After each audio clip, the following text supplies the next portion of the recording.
ఇవాళ టీఆర్ఎస్కే నన్ను డిపాజిట్ వచ్చే పరిస్థితి ఉందా? కాబట్టి ఇవాళ టీఆర్ఎస్ కాదు, ఏనుగులను తినటోడు పోయిందంటే పీనుగులను తినటోడు వచ్చిండు అన్నట్టుగా మోడీ తయారైండు. వీళ్ళిద్దరు తోడు దొంగలే, వీళ్ళిద్దరు తోడు దొంగలు గూడు పుటాని తెలంగాణ మీద కుట్ర చేశారు. 10 ఏళ్ళు కేసీఆర్ ఎవరు గెలిచినా ఢిల్లీలో మోడీకే తాకట్టు పెట్టాడు. వీళ్ళిద్దరిని వేరువేరుగా చూడలేం. వీళ్ళిద్దరు నానానికి బొమ్మ బొరుసు లాంటి వాళ్ళు. వీళ్ళిద్దరు కలిసికట్టుగా తెలంగాణకు అన్యాయం చేసిన వాళ్ళు. అందుకే డిసెంబర్లో జరిగిన ఎన్నికల్లో చంద్రశేఖరరావుకు బుద్ధి చెప్పిండ్రు.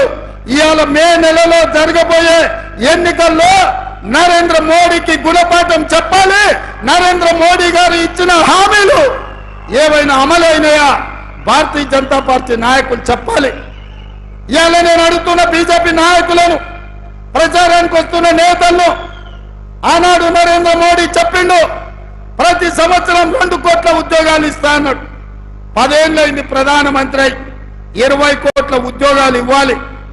నేను అడిగిన ప్రశ్నకు 7,21,680 ఉద్యోగాలు ఇచ్చినామని పార్లమెంట్ లో సమాధానం ఇచ్చాడు.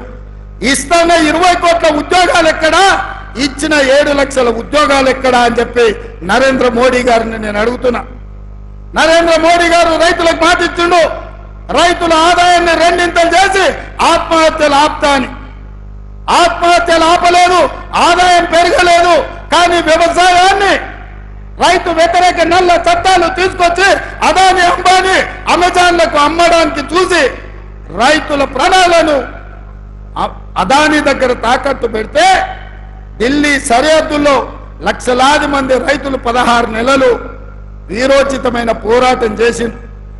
సరిహద్దుల్లో సైనికులు ఎట్లా కొట్లాడతారో ఢిల్లీ సరిహద్దుల్లో పంజాబ్, హర్యానా, ఉత్తరప్రదేశ్, మధ్యప్రదేశ్, రాజస్థాన్ ప్రాంతాల నుంచి వేలాది మంది రైతులు వచ్చి నరేంద్ర మోడీ మీద యుద్ధం ప్రకటించి రైతు వ్యతిరేక నల్ల చట్టాలు వెనక్కి తీసుకోవడమే కాదు, నరేంద్ర మోడీ మెడలు వంచి రైతాంగానికి క్షమాపణ చెప్పించిన చరిత్ర హర్యానా, పంజాబ్ రైతులకు ఉంది. ఇదే కాదు, 2014 ప్రధానమంత్రిగా పోటీలో ఉన్నప్పుడు చెప్పిండు, చాలా మంది నాయకులు లక్షలాది కోట్ల రూపాయలు సంపాదించి స్విస్ బ్యాంకులో పెట్టిండ్రు. ప్రధానమంత్రి అయిన మరుక్షణం లక్షలాది కోట్ల రూపాయలు స్విస్ బ్యాంకులో నుంచి తెచ్చి ప్రతి పేదవాడి ఖాతాలో 15 లక్షల రూపాయలు వేస్తా అని మాట ఇచ్చాడు. నేను అడుగుతున్న వరంగల్ మిత్రులను, మీ ఖాతాలో ఎవరికైనా నరేంద్ర మోడీ 15 లక్షల రూపాయలు వేసిండా? వేసిండా? వేసిండా? మీకెవరికి రాలే కదా. మన రాష్ట్రంలో ఏ ఒక్కరికి రాలే. మరి ఇవాళ ఏ ముఖం పెట్టుకొని ఓట్లు అడుగుతున్నాడు? రైతుల ఆదాయం పెంచుంటే 2 చేస్తా అన్నాడు. ఇవాళ పండించిన పంట కొనే దిక్కు లేదు, రైతు వ్యతిరేక నల్ల చట్టాలు తీసుకొచ్చిండు. ఇట్లా ఏది చూసినా నరేంద్ర మోడీ చేతిలో మోసపోయినాం. ఇక తెలంగాణ విషయానికి వస్తే, ఆనాడు రాష్ట్ర పునర్విభజన చట్టంలో ఖమ్మం జిల్లాలో ఉక్కు కర్మాగారం పెట్టి ఆదివాసీ సోదరులకు ఉద్యోగ ఉపాధి అవకాశాలు కల్పించాలని సోనియమ్మ మనకు మంజూరు చేసింది. బయ్యారం ఉక్కు కర్మాగారం ఇచ్చింది. 10 ఏళ్ళైనా అక్కడ పరిశ్రమ పెట్టడానికి వీలు లేదు, అక్కడ వీలు కాదు అని ఖమ్మం జిల్లాలో బయ్యారం ఉక్కు కర్మాగారం తిరస్కరించి ఈ ప్రాంతానికి ద్రోహం చేసింది నరేంద్ర మోడీ. అదే విధంగా Warangal Kazipet railway coach factory, Warangal Kazipet junction అంటే దక్షిణాది రాష్ట్రాలను కలిపే జంక్షన్. ఇక్కడ కోచ్ ఫ్యాక్టరీ పెట్టడం ద్వారా దేశానికే పెద్ద పరిశ్రమ తీసుకురావాలని సోనియమ్మ ఆలోచన చేసింది. మన తెలంగాణకు, మన కాజీపేటకు రైల్వే కోచ్ ఫ్యాక్టరీ సోనియమ్మ, మన్మోహన్ సింగ్ ఇచ్చారు. నరేంద్ర మోడీ వచ్చి రద్దు చేసి దీన్ని మహారాష్ట్రకు తరలించకపోయిండు. మనకి ఇవ్వాల్సిన రైల్వే కోచ్ ఫ్యాక్టరీ మహారాష్ట్రకు లాతూర్కు తరలించకపోయిండు. నేను అడుగుతున్నా, IIIT కానీ ITIR కారిడార్ కానీ ఈ రోజు మనకి ఇవ్వాల్సింది ఇవ్వలే. NTPC ద్వారా 4000 మెగావాట్ల విద్యుత్ ఉత్పత్తి సంస్థల్ని నిర్మాణం చేయలే.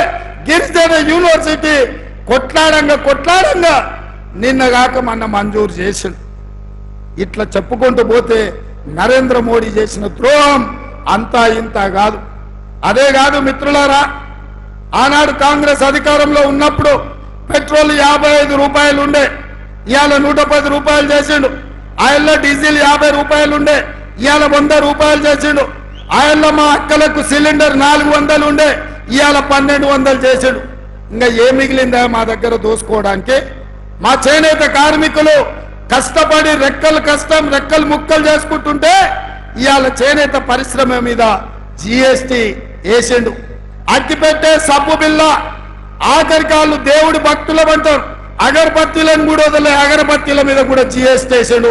ఇంతకంటే దుర్మార్గమైన భక్తుడు ఎవడని ఉంటాడా ఈ దేశంలో అని నేను అడుగుతున్నా.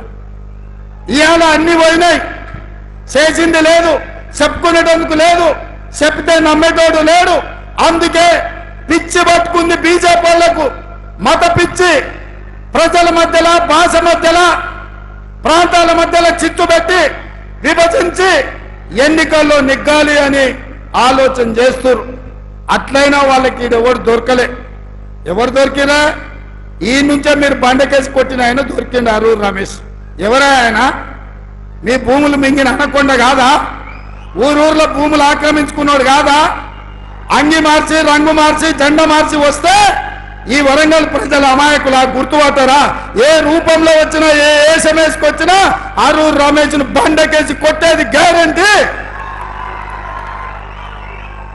ఈ అనకొండ అంతు చూసేది గ్యారంటీ. ఇవాళ భూములు ఆక్రమించుకునే ఆరూరు రమేష్ కావాలన్నా పేద ప్రజలకు వైద్యం అందించి డాక్టర్గా చదువుకొని రాణించి కరీం సిఆర్ఐ నుండి నీతి నిజాయితీని వారసత్వంగా తీసుకొని పేదలకు సేవలు అందించాలన్న ఆలోచనతోని ఇవాళ ఒక ఆడబిడ్డ మీ ముందుకు వచ్చింది. ఇవాళ కాంగ్రెస్ పార్టీ సిఆర్ఐ గారు టికెట్ అడగలే. నేను ఈ వేదిక మీద నుంచి స్పష్టంగా చెప్పదలుచుకున్న ఈ రాష్ట్ర ప్రజలకు, శ్రీహరి గారు కాంగ్రెస్ ను సంప్రదించలే. నేనే స్వయంగా శ్రీహరి గారి దగ్గరికి మా పెద్దల్ని పంపించిన. ఎందుకంటే ఈ ప్రభుత్వంలో నిజాయితీ కలిగిన ప్రజలకు చిత్తశుద్ధితో సేవ చేసే నాయకులు నా ఎంబడి ఉంటే నా గౌరవం, పార్టీ గౌరవం పెరుగుతుందని శ్రీహరి గారిని కాంగ్రెస్ లోకి తీసుకురండి, చదువుకున్న డాక్టర్ కావ్యను ఎంపీని చేద్దామని చెప్పి ప్రతిపాదన నేను పంపించిన. మన ప్రతిపాదన మీద కడియం శ్రీహరి గారు ఆలోచన చేసి ఈ రోజు ఒక నిర్ణయం తీసుకున్నారు. నాకు తెలిసి వారు నిర్ణయం తీసుకోకపోదురేమో, కానీ బీజేపీ రూమర్లో ప్రజాస్వామ్యానికి ఒక ప్రమాదం పొంచి ఉన్నది. బీజేపీ ఇవాళ ఎస్సీ ఎస్టీ రిజర్వేషన్లు రద్దు చేసి రాజ్యాంగాన్ని మార్చేసి దళితుల మీద, గిరిజనుల మీద దాడులు చేసి ఈ రోజు ఈ ప్రజాస్వామ్యాన్ని మీదనే దాడి చేసే ప్రయత్నం చేస్తుంది. అంబేద్కర్ వాదిగా, ఏబిసిడి వర్గీకరణ కోసం కొట్లాడిన నాయకుడిగా ఈ రోజు ఈ దేశ రాష్ట్ర ప్రజలకు ప్రజాస్వామ్యాన్ని కాపాడే అవసరం ఉంది. అందుకే గాంధీ కుటుంబం నాయకత్వంలో పనిచేయడానికి ఈ రోజు కడియం శ్రీహరి గారు ముందుకొచ్చిండ్రు. అందుకే మిత్రులారా, ఇవాళ శ్రీహరి గారి దగ్గర కోట్ల రూపాయలు చూసి టికెట్ ఇవ్వలేదు, శ్రీహరి గారి నిజాయితీని చూసి టికెట్ ఇచ్చినాం. ఇవాళ కడియం కావ్యకు ఈ రోజు ఎంపీగా ఇచ్చినామంటే ఆనాడు కొండా సురేఖకు కాంగ్రెస్ టికెట్ ఇస్తే నాయకురాలైంది. ఆ తర్వాత సీతక్క ఆదివాసి బిడ్డ, అడవుల నుంచి వచ్చిన బిడ్డ ఇవాళ మంత్రిగా సోనియమ్మ నాయకత్వంలో పనిచేస్తుంది. అట్లనే మీ ప్రాంతం నుంచి మరొక ఆడబిడ్డ కాంగ్రెస్ పార్టీలో నాయకురాలుగా ఎదుగుతుంది, పార్లమెంటులో రాణిస్తుంది, మీ సమస్యల మీద కొట్లాడుతుంది. మీరు ఆశీర్వదించండి మీ బిడ్డను. గల్లీ నుంచి ఢిల్లీ వరకు మీ గలమై వినిపిస్తుంది డాక్టర్ కావ్య. ఆరూరి రమేష్ కు ఓటేస్తే అనకొండ మీ భూములు మింగుతాడు, ఎక్కడికి ఓడు, మీ భూములను మింగే పని మీదనే ఉంటాడు. ఇవాళ పోటీ దేశం కోసం త్యాగం చేసిన ఇందిరా గాంధీ, దేశం కోసం ప్రాణాలు ఇచ్చిన రాజీవ్ గాంధీ, దేశం కోసం దేశంలో దేశ ప్రజాస్వామ్యాన్ని బ్రతికించడానికి పదవి త్యాగం చేసిన సోనియా గాంధీ, రాహుల్ గాంధీ, ప్రధానమంత్రిగా దేశాన్ని పట్టి పీడిస్తున్న నరేంద్ర మోడీ మధ్యలో ఇవాళ పోటీ బాగా చదువుకొని మీ సమస్యల పట్ల అవగాహన ఉండి మీ ప్రాంతం కోసం కొట్లాడే తత్వం ఉండి నిజాయితీనే వారసత్వంగా తీసుకొని వచ్చిన డాక్టర్ కావ్య అటువైపు మీ భూములు మింగిన అనకొండ మధ్యలో పోటీ. ఇవాళ డాక్టర్ కావ్యకు సోదరుడుగా కుటుంబ పెద్దగా నేను అండగా నిలబడతాను మీకు మాటిస్తున్న మిత్రులారా. ఈ వరంగల్